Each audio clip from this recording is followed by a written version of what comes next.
Gold trusted gold buyers మీరు తాకట్టు పెట్టిన బంగారాన్ని విడిపించి ఈ రోజు ఉన్న మార్కెట్ ధరకు కొనబడను. పబ్లిక్ అయినప్పుడు ఎవరు ఎలా ఉంటారో మనం గెస్ చేయలేము.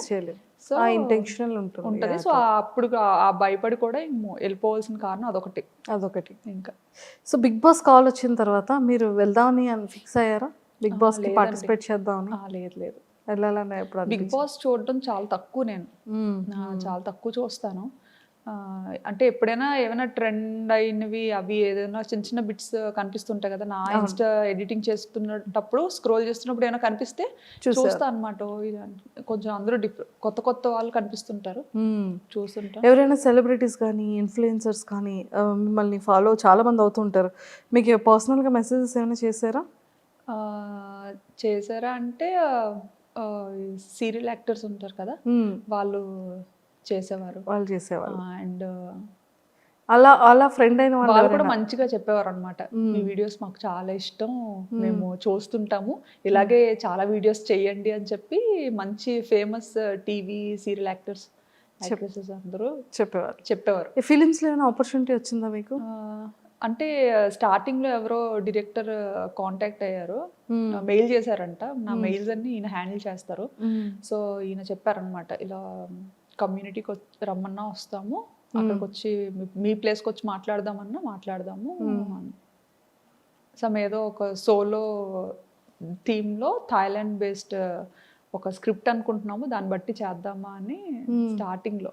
అప్పుడే ఇంకా కొంచెం వైరల్ అవుతున్నాయి వీడియోస్ అన్న టైంలో యాక్సెప్ట్ చేయలేదా? లేదండి, యాక్టింగ్ మీద ఇంట్రెస్ట్ లేదు. లేదు, రాదు. అక్కడ కూడా వాళ్ళు ఒకటి చెప్తే నేను ఇంకేటో చెప్పేస్తాను, నాకు నచ్చింది. అయ్యో ఇంకా సూపర్. సో రెవెన్యూ అంటే ఏదో తెలియని టైంలో రెవెన్యూ కూడా వస్తుందా అని ఒక టైంలో మానిటైజేషన్ ఒక్కటైతే చాలు అనుకున్నా అనమాట. అంటే ఎంత కష్టపడ్డాను కదా, ఫ్రెండ్స్ దగ్గర పరువు పోతుందని. అది కూడా. సో ఫస్ట్ రెవెన్యూ ఎంత వచ్చింది, ఇప్పుడు ఎలా ఉంది? ఫస్ట్ రెవెన్యూ 16,000 వచ్చిందండి. 16,000 ఫస్ట్ ఛానల్ స్టార్. 16,000 ఎంతో సంథింగ్ వచ్చింది. ఇప్పటి వరకు చూస్తున్న వాటిలో హైయెస్టా ఎంతో కొంత వచ్చింది. ఓకే. సో నాకు తెలిసి మీరు సారీస్ది కూడా, పట్టు సారీస్ది కూడా వెబ్సైట్ ఉంది మీకు పర్సనల్, పట్టువస్త్ర.com అని చెప్పేసి బ్యూటిఫుల్ సారీస్ అన్నీ కూడా చాలా అద్భుతంగా పెడుతున్నారు. సో ఎక్కడి నుంచి అది సేలింగ్ ఉంది? సేలా ధర్మవరంలో చేపిస్తామండి. మొత్తం డైరెక్ట్ గా నేతలు అక్కడే నేయించి డిజైన్స్ అన్ని మనం సెలెక్ట్ చేసుకొని, నేతలు అందరూ మనకి తెలిసిన ఫ్రెండ్స్ ఉన్నారు అక్కడ ఫస్ట్ నుండి. అంటే ఇంకా పూర్వం నుంచి ఇంకా చేనేత దాని మీదే వారసత్వంగా వచ్చిన వాళ్ళు ఉన్నారనమాట. సో ఈ థాట్ ఎలా వచ్చింది? ఈ థాట్ ఏంటంటే, నేను ఎక్కువ ట్రెడిషనల్ గా రెడీ అవుతూ ఉండేదాన్ని అనమాట. ఎక్కువ శారీస్ కడుతుంటాను.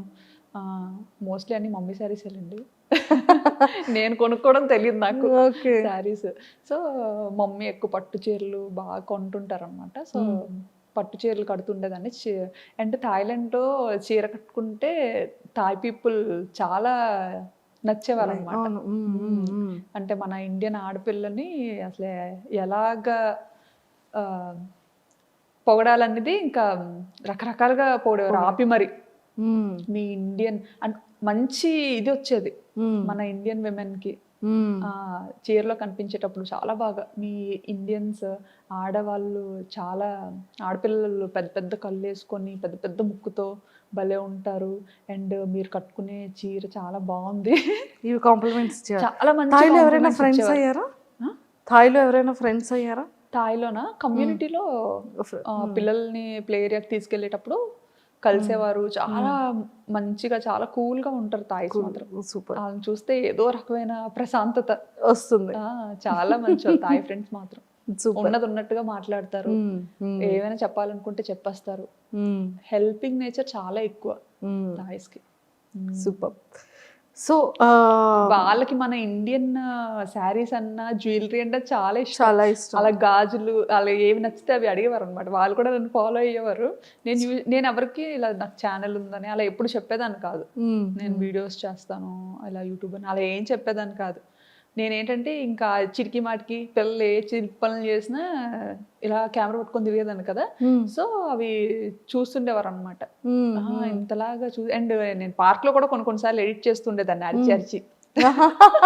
అంటే అలా ఆడుకునే టైంలో నాకు ఏదైనా సరదాగా అనిపిస్తే అరిచి అరిచి ఎడిట్ చేస్తుండేది అనమాట. అప్పుడు అనేవారు అనమాట, ఏం చేస్తున్నారు మీరు అన్నట్టుగా. అంటే ఇంకా ఇలా ఎడిటింగ్ చేస్తున్నా అంటే అప్పటి నుంచి ఫాలో అయ్యేవారు అనమాట. ఇంకా అప్పట్లో జ్యువెలరీ అన్ని చూసి ఇంకా అడిగేవారు అనమాట, నాకు ఇలాంటి జ్యువెలరీ కావాలి, ఈసారి ఇండియన్ వెళ్ళినప్పుడు తెస్తారా అని. అలా చాలా మందికి ఇచ్చాను. అండ్ మీరు ప్రమోషన్స్ కూడా చాలా తక్కువ చేస్తారు కదా. చాలా తక్కువ చేస్తారు, అసలు చాలా రేర్.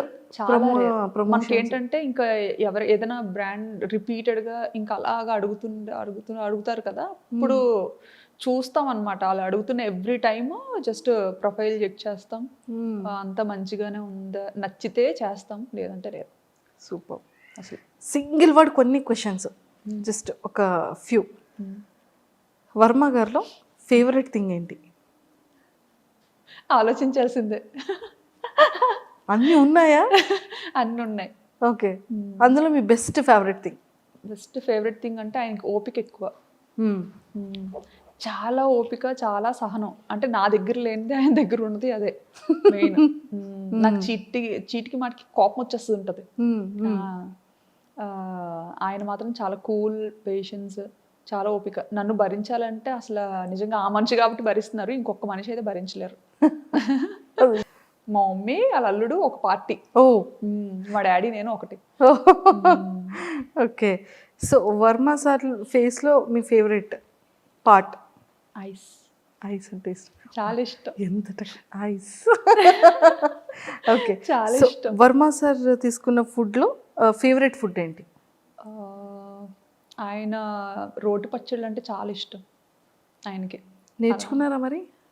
అంటే నేర్చుకోవడం అంటే నేర్చుకోవడం కాదు, ఆయనకి అది ఇష్టం. నాకు ఎంగేజ్మెంట్ అయిన తర్వాత తెలిసిందనమాట, ఇలా రోడ్ పచ్చళ్ళు అంటే చాలా ఇష్టం అని. మా అక్క వాళ్ళు ఎవరో చెప్పేవారు. చెప్తే ఇంకా రోల్ మా ఇంట్లో లేదు అప్పుడు. అయితే మా కన్నమ్మ వాళ్ళ ఇంట్లో ఉంది, పక్కనే ఉండేవారు కన్నమ్మలు. సో ఆయన ఒక రోజు లంచ్కి పిలిచాము.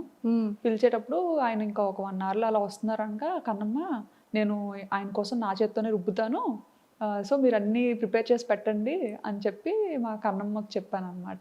కన్నమ్మకి చెప్తే సరే అన్నీ చేసి పెడతాను అని. మంచిగా పల్లీలు రోటి పచ్చడి అంటే చాలా ఇష్టం.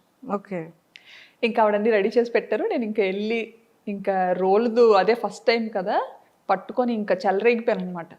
అంత రుబ్బింది ఈ భూమి మీద లేదు అని ఫుల్గా.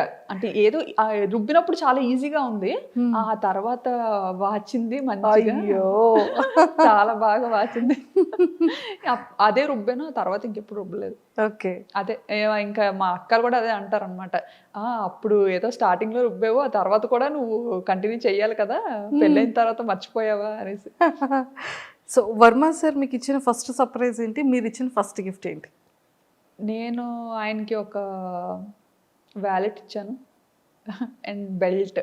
అంటే ఏమిస్తాం అసలు, చాలా ఇంపార్టెంట్. అసలు వాలెట్ అనేది చాలా సెంటిమెంటల్, అందరికి ఇచ్చేది కాదు అది, ఎక్స్పెషల్ మన. అసలు నేను అనుకున్నాను అనమాట, ఆయన నాకు ఫస్ట్ ఏంటంటే ఒక ఆన్లైన్లో ఆర్డర్ చేశారో ఏం చేశారో మాత్రం ఒక మంచి రోజు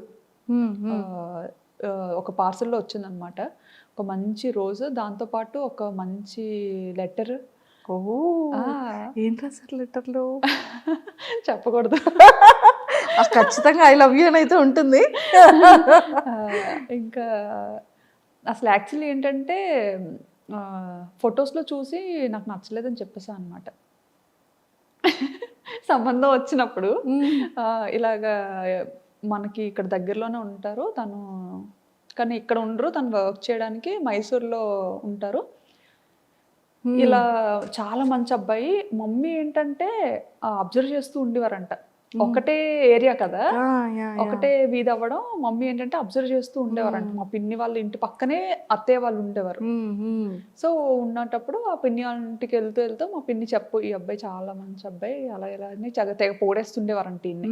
ఇంకా అక్కడ ఒక మామగారు కూడా ఉంటారు, ఆయన అయితే పిల్లడు సూర్యుడు ముఖం కూడా ఎరగడు అన్న ఒక టైటిల్ వచ్చింది ఆయనకి. సో అక్కడ అందరి దగ్గర మంచి నేమ్ ఉందన్నమాట. చాలా కామ్, కూల్, బాగా చదివేవారు.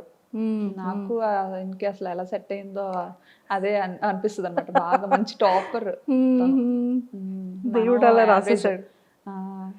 సూపర్. సో సార్ మీకు ఇచ్చిన గిఫ్ట్ లెటర్ అండ్ రోజు, దాంతోపాటు చాక్లెట్ బాక్స్ ఒకటి. అది రాగానే మా చెల్లి దాన్ని పడిపోయింది అనమాట, నాకు కావాలని. ఎట్టి పరిస్థితుల్లో ఇవ్వను, ముట్టేదే లేదు. మా ఆయన పంపించారు. మా ఆయన పంపించారని ఫోటో చూసి వద్దన్న అనుకున్నాను కదా. అంటే ఫోటో ఏంటంటే నాకు గుండు ఫోటో పంపించారు పెళ్లి చూపులు. అయ్యో, అందులో నాకు విలన్లా కనిపించారు అనమాట ఆయన. నన్ను ఏంటంటే, నేను కాలేజ్కి వెళ్ళిన స్టార్టింగ్ లో నన్ను ర్యాగింగ్ చేసిన అబ్బాయి సేమ్ అలాగే ఉండేవాడు. నాకు చూడగానే అబ్బాయి గుర్తొచ్చాడు అనమాట. అమ్మ నాకొద్దు నేను చేసుకోను అని చెప్పి. ఇప్పుడు లేదు, ఇంటికి పిలిపిద్దాం, నువ్వు డైరెక్ట్ గా చూడు, వద్దంటే అప్పుడు చూద్దాం. ఇది కూడా వాళ్ళ మమ్మీ ఎప్పుడో తీసుకున్న ఫోటో ఇచ్చినట్టున్నారు. సో ఒకసారి పిలిపిద్దాం, ఏముంది, నచ్చకపోతే వద్దు. అప్పుడు వచ్చిన తర్వాత వచ్చారనమాట. అప్పుడు పెళ్లి చూపులకు వచ్చారు. అప్పుడు మా ఇంట్లో 30 మంది ఉన్నారు పిల్లలు. పిల్లలే ఉన్నారు పెళ్లి చూపులకి. నేనేంటి అప్పటి వరకు వద్దు, ఇది ఎలాగైనా క్యాన్సిల్ చేసుకుందాం అన్న మైండ్ లోనే, ఎలాగా పెద్దాం అని ఆ మైండ్ లోనే ఉన్నా అనమాట. లేకపోతే మన వాళ్ళు కోరంటే ఇంకా కట్టబెట్టేస్తారు. అయితే రూమ్ లో నేనున్నాను, ఆయన పెళ్ళికొడుకు అబ్బాయి వచ్చారని తెలిసి మొత్తం మా చెల్లెళ్ళు అక్కలు అందరూ పారిపోయారు నన్ను వదిలేసి రూమ్ లో నుండి, వెళ్ళి చూద్దాం అని చెప్పి. ఇంకా ఆయన ఇంతమందిని పలోమని, ఏంటి పెళ్లి చూపులు అన్నారు, ఇంతమంది ఉన్నారు, పెళ్లికి వచ్చినట్టు ఉంది ఇదేదో అనుకుని ఆయన టెన్షన్ అయిపోయి చెమటలు పట్టేశారు అనమాట. ఆయనకి అసలే భయం చాలా. సో బాగా టెన్షన్ అయిపోయి చెమటలు పట్టేసి ఇంకా కూర్చొని, ఇంకా సిగ్గు కదా, ఆ సిగ్గులో ఏంటంటే ఇంకా ఇంత కళ్ళు వేసుకొని అటు ఇటు చూసాను. నేనేంటంటే దొంగతనంగా డోర్ ఓపెన్ చేసి ఫస్ట్ నేను చూడాలి, నేను బయటికి వెళ్ళను, దొంగతనంగా చూద్దాం, ఇవి నచ్చితే కనిపిద్దాం, నచ్చకపోతే అసలు డోరే తీయద్దు, లాక్ చేసేసుకుందాం లోపల అన్నట్టుగా నేను మైండ్ లో ఫిక్స్ అయిపోయాను అనమాట. ఫిక్స్ అయిపోయి ఇంకా నెమ్మదిగా రూమ్ లో కూడా ఎవరు లేరులే అనేసి నెమ్మదిగా డోర్ ఓపెన్ చేసి ఇలా చూసా. చూడగానే ఇంకా ఆయన అక్కడ కూర్చొని మొహమాటం పడుతూ ఇలా పెద్ద పెద్ద కళ్ళు ఇలా అయిపోతున్నారు అనమాట, పైకి కిందకి చూసుకుంటారు. ఆ కళ్ళు చూసి అండ్ ఆ ఇన్నోసెన్స్ చూసి బాగా నచ్చారు. ఫస్ట్ ఇంప్రెషన్ ఐస్ తో ఇంప్రెస్ చేసేసారు సార్. చాలా కూల్ గా అనిపించారు అనమాట. అండ్ ముందుగా మా అక్క వాళ్ళు, మా కన్నమ్మ వాళ్ళు బాగా చెప్పారు ఆయన గురించి. అవన్నీ మైండ్ లో చూడడానికి కొంచెం భయం వేసిందని నేను వద్దనుకున్నాను. బట్ బయట చూసి ఇంకా ఫస్ట్ ఇదిలోనే సినిమాల్లో చూస్తుంటాం కదా, గంట కొట్టడం ఏదో అంటారు, ఏదో మంచి వైబ్ ఉంటది గంట, అది అప్పుడు స్టార్ట్ అయితే ఓహో దీన్నేనా అంటారు అని. సో అలా. So first I love you మీరు చెప్పారా సార్ చెప్పారు? తనే ఫస్ట్. మనం అంత సాహసం ఎక్కడ చేస్తామండి. ఓకే. మీకు ఇంకో విషయం తెలుసా, ఆయన రాకముందు నేను చెప్పా, మీరు డైరెక్ట్ గా ఇంటికి పిలిపించొద్దు, ఎందుకంటే నాకు అలా ఇష్టం ఉండదు, ఫస్ట్ టైం కదా, ఫస్ట్ మ్యాచే మీరు ఇలాగా ఇంటికి పిలిపిస్తే అది వద్దు అని చెప్పలేము, అలా చేయకూడదు కదా, సో ముందు ఒకసారి కాల్లో మాట్లాడతా, ఒకసారి మాట్లాడితే బెటర్ అసలు ఏంటి అని చెప్పి అని. సో అప్పుడు మమ్మీ ఇలా మదర్ని అడిగి ఇలా కాంటాక్ట్ నెంబర్ తీసుకొని మాట్లాడించారనమాట. మాట్లాడించేటప్పుడు కూడా ఇంకా అప్పుడు కూడా సీరియస్గానే ఇంకా ఆయన చాలా మొహమాటం పడేవారు అనమాట, ఏం మాట్లాడాలి ఏంటి అని. నేను మాత్రం హాయ్ అండి, మీకు వంట వచ్చా. ఫస్ట్ మీ ఫోన్ కాల్లో మీరు ఇద్దరు మాట్లాడుకునేది వంట వచ్చా అంటే ఇంకేం మాట్లాడుకోవాలో తెలియదు, మీ పేరు అంతా మాట్లాడాం, బేసిక్ థింగ్స్ అన్ని మాట్లాడుకున్నాం. తర్వాత ఇంకా ఆయన అడిగారు ఫస్ట్ నన్ను, మీకు ఏం అడగాలో తెలియక వంట వచ్చా అన్నట్టుగా అడిగారు అనమాట. అడిగితే అంతేం రాదండి అని చెప్పాను. ఆయనకి నేను అన్నాను అనమాట, మీకు వంట వచ్చా అని. అంటే ఆయన అన్నారు, నాకు పర్లేదు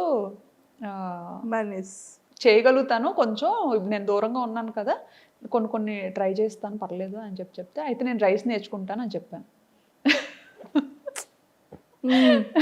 నాకైతే రైస్ ఈజీ కదా, రైస్ వండడం నేర్చుకోగలుగుతాను నేను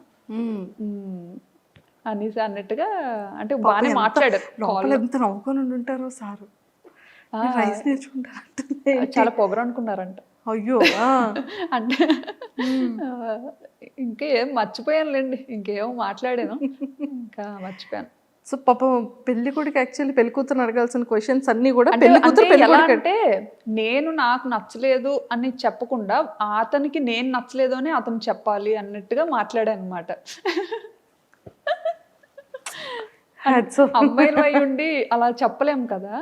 అంటే డాడీ దగ్గర ధైర్యంగా చెప్పేస్తాను, మన వాళ్ళ దగ్గర చెప్పేస్తాను. బట్ ఏంటి అది ఉండిపోద్ది కదా ఒకప్పుడు. అలా ఏదైనా ఒక అమ్మాయి ఒక మాట చెప్పింది అంటే అది ఇంకా చుట్టాలందరిలో వెళ్ళిపోయి ఇంకా ఆ మాట ఉండిపోతుంది. సో ఏంటంటే ఆయనే ఆ పిల్ల నాకు నచ్చలేదు, ఆ పిల్లకి చాలా పొగరు అని చెప్పాలి అన్నట్టుగా మాట్లాడాను ఆయనతో. అయ్యో కానీ ఆయన అంత ఏం తీసుకోలేదు. మా అత్తయ్యకి మామూలుగా ఇలా చెప్పినట్టున్నారు, ఆ అమ్మాయి ఇలా మాట్లాడింది అన్నట్టు చెప్పినట్టున్నారు. బట్ మా అత్తయ్య ఏంటంటే బాగా నచ్చేసారనమాట. నాకైతే బాగా నచ్చిందిరా అమ్మాయి, ఎలా అయినా నాకు కోడలు చూడు పోని బయట అన్నట్టుగా చెప్పి తీసుకొచ్చారు పాపం అనేసి. మీ ఇద్దరిలో అంటే మీ ఇద్దరి లైఫ్లో మీ ఇద్దరి పీరియడ్లో మీ ఫేవరెట్ మెమరబుల్ మూమెంట్? చాలా ఉన్నాయి, ఏం చెప్పను. ఫర్ ఎవర్ మెమరబుల్ ఇప్పటి వరకు? ఇప్పటి వరకు రావట్లేదు, ఏం చెప్పాలో తెలియదు. పెళ్ళి, ఫస్ట్ కన్సీవ్, లేకపోతే ఫస్ట్ సర్ప్రైజ్, లేకపోతే సార్ పెట్టిన ఫస్ట్ కీస్? ఆలోచిస్తున్నాను. నెంబర్ ఆఫ్ మెమరీస్ ఉంటాయి కదా. చాలా ఉంటాయి, ఏం చెప్తామా అని. మా ఇద్దరిది బెస్ట్ అంటే ఇమీడియట్గా పిల్లలు నిషిత ఆబ్వియస్లీ. పిల్లలు అంటే ఇంకా అదొక పెద్ద మెమరీ, మంచి ఇదే. సూపర్. అండ్